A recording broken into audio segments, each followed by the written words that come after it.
Poco X7 Pro, ponsel ini sudah saya gunakan selama kurang lebih 6 bulan ke belakang dan overall saya cukup puas dengan performa, dengan baterainya dan segala macamnya. Tapi tentu saja ada beberapa keluh kesah dan bisa dikatakan sisi negatif dari ponsel ini. Nah, untuk kalian yang tertarik dengan Poco X7 Pro, tidak ada salahnya nonton video ini karena saya akan nge-review ponsel ini dari mata orang yang sudah pakai ponsel ini selama 6 bulan ke belakang.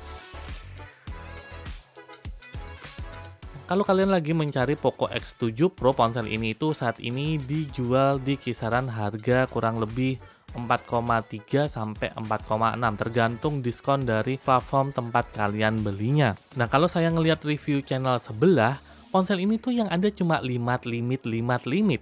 Tapi secara personal, saya itu tidak merasakan ponsel ini di limit ya performanya. Untuk game ya bisa dikatakan semua game bisa dilibas dengan cukup baik dan hampir rata-rata semua game itu bisa disetting ke rata kanan atau ke settingan tertingginya.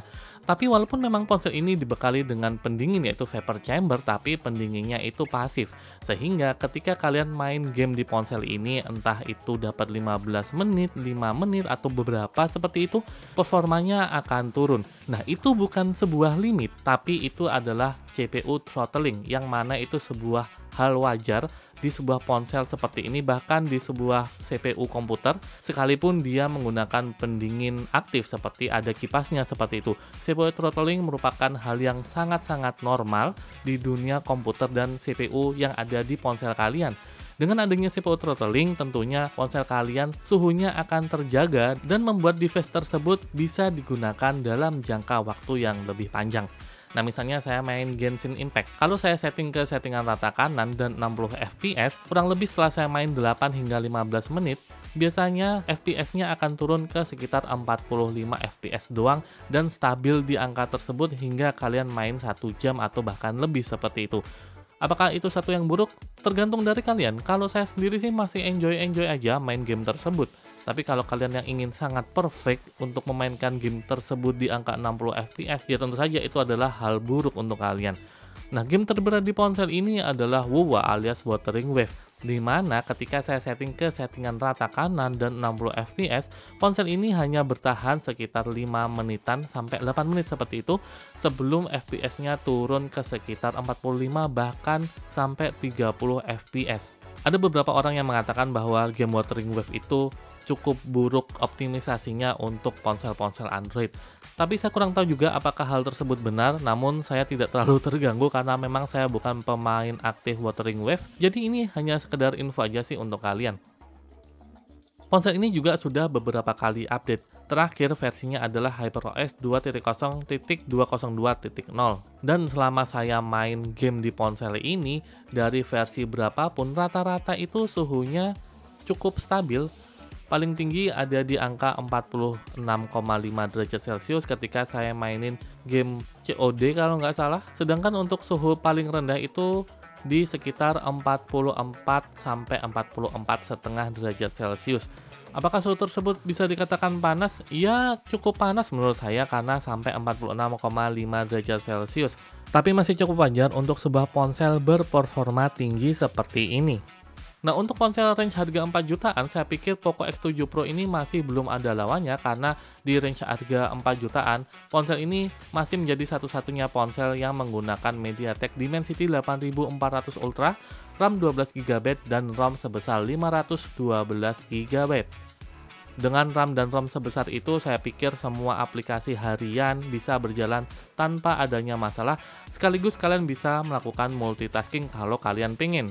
Dan dengan penyimpanan 512GB, kalian bisa menyimpan banyak game, termasuk kalian bisa menggunakan ponsel ini untuk content creation, untuk ngambil-ngambil footage seperti itu, karena dia sudah bisa merekam 4K 60 fps. Nanti saya akan jelaskan mengenai kamera di ponsel ini.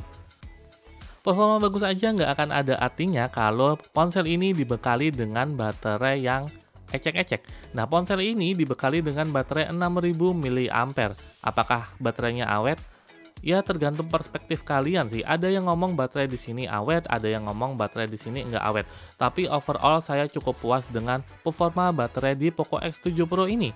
Sehari-hari kalau saya pakai ponsel ini dengan full WiFi menyala dan ngegame itu cuma Mobile Legends, kira-kira 45 menit sampai 1 jam, itu ponsel ini bisa saya gunakan kurang lebih 40 sampai 50 jam. Artinya kurang lebih rata-rata itu 2 hari sekali baru ngecharge.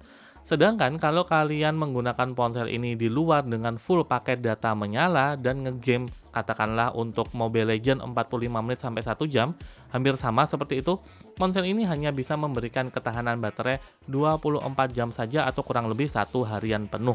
Sedangkan untuk pengisian baterainya, dia dibekali dengan pengisian baterai berkapasitas 90 watt. Namun ketika saya cek, maksimal pengisian dayanya itu cuma 70 watt saja. Hal tersebut memang tergantung dari suhu lingkungan, karena semakin tinggi suhu lingkungan di tempat kita ngecharge, maka kecepatan chargingnya itu biasanya akan turun.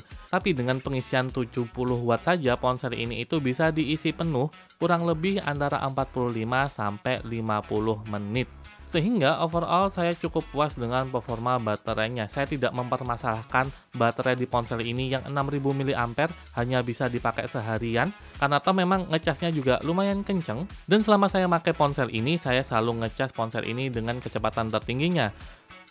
Dan baterai health saya masih 100% dari 91 siklus. Saya tidak terlalu ada komplain dari sisi baterai, walaupun beberapa dari kalian ada yang mengatakan ponsel Poco X7 Pro ini cukup boros. Mungkin kalian yang merasa ponsel ini boros, itu kalian yang suka ngegame, apalagi game-game kelas berat seperti itu. Tapi untuk saya yang hanya ngegame main Mobile Legends, ini ponsel ini terasa sangat-sangat awet. Komplain terbesar saya itu datang dari sisi kamera. Ponsel ini dibekali dengan 2 kamera. Kamera utamanya, kamera wide, dengan sensor Sony IMX882 dengan resolusi maksimal foto itu 50 megapiksel dan kamera ultrawide dengan resolusi maksimal 8 megapiksel saja. Untuk sensor utamanya ini sebenarnya hasil fotonya sudah cukup bagus karena besar sensornya itu 1/2 inch atau lebih tepatnya 1/1,95 inch. Namun entah kenapa foto yang dihasilkan itu memiliki kontras yang sangat pekat. Ya memang hal tersebut bagus untuk foto objek-objek tertentu. Misalnya langit yang akan nampak lebih biru ataupun warna daun yang akan nampak lebih hijau. Tetapi ketika kita memotret objek manusia, biasanya warna kulitnya itu akan menjadi lebih gelap daripada aslinya. Nah, solusinya adalah kalian bisa menyeting secara manual untuk menurunin kontras hasil foto dari Poco X7 Pro ini. Tapi kalau saya sendiri sih, secara pribadi saya biasanya kalau motret manusia, saya akan menggunakan portrait mode, kemudian pilih yang 1,3 ini, nanti hasilnya akan lebih baik karena punya skin tone yang cenderung lebih natural daripada dengan motret tanpa portrait mode seperti itu. Itu adalah komplain utama dari Poco X7 Pro ini, terutama untuk kamera wide-nya. Sedangkan untuk kamera ultra wide-nya, ya bisa dikatakan ini sebagai kamera pelengkap aja sih. Tapi untungnya kamera ultra wide-nya sudah dilengkapi dengan night mode, sehingga ketika kalian ingin motret malam hari dengan kamera ultra wide-nya, hasilnya sudah cukup bagus. Sedangkan untuk merekam dengan kamera ultra wide-nya ini, dia maksimal hanya 1080p saja, 30 fps, dan punya kestabilan yang cukup baik walaupun memang tidak memiliki OIS seperti kamera yang wide di atasnya ini.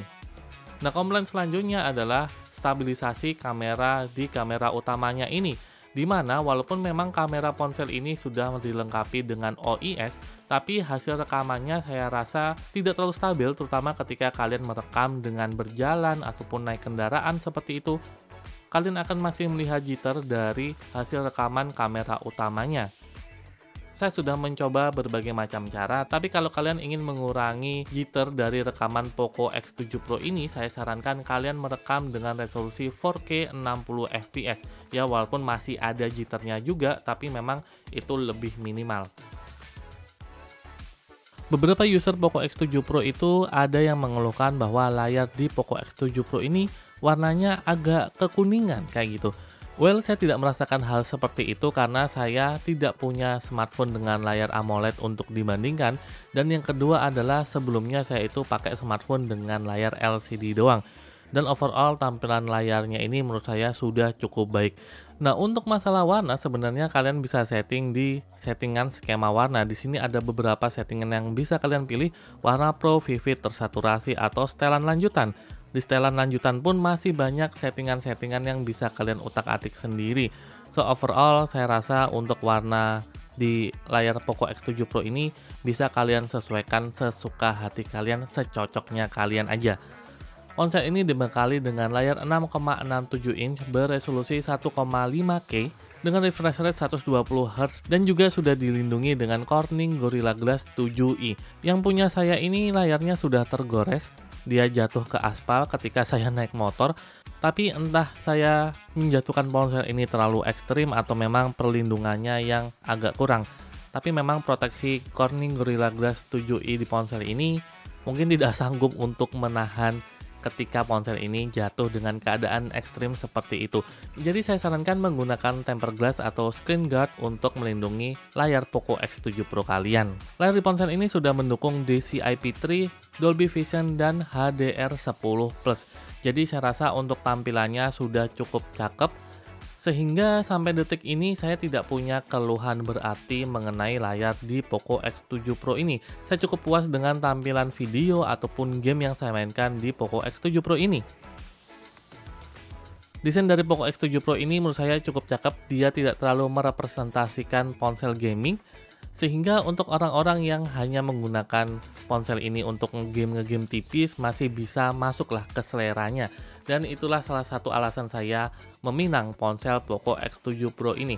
Untuk back cover dan frame dari ponsel ini semuanya terbuat dari plastik dan memang dia tidak memberi kesan premium ketika kita pegang seperti ini.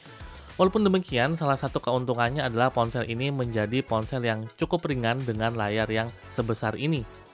Ponsel ini juga sudah jatuh berkali-kali dan dia banyak lecet di sana sini. Entah saya aja yang ngerasa atau memang seperti itu, karena saya rasa bahan plastik di ponsel ini itu dia agak lebih mudah tergores kalau misalnya jatuh-jatuh kayak gitu dibandingkan dengan ponsel yang punya frame terbuat dari metal. Ya mungkin ini karena keteledoran saya saja yang terlalu mudah menjatuhkan ponsel ini, jadi dia terlalu banyak goresan di sana sini. Memang ponsel ini tidak terasa premium, tapi ponsel ini masih terasa solid dengan back cover dan frame yang terbuat dari plastik. Jadi dari sisi build quality saya tidak memiliki keluhan berarti, saya cukup puas dengan build quality dari Poco X7 Pro ini. Oke, kesimpulannya adalah ponsel Poco X7 Pro ini masih amat sangat layak kalau kalian baru ingin meminang sebuah smartphone di range harga 4 jutaan. Malah menurut saya Poco X7 Pro ini menjadi salah satu ponsel yang paling worth it di angka 4 jutaan. Punya desain yang menarik, performanya juga oke, baterainya awet. Sayangnya kameranya memang tidak terlalu bisa diandalkan.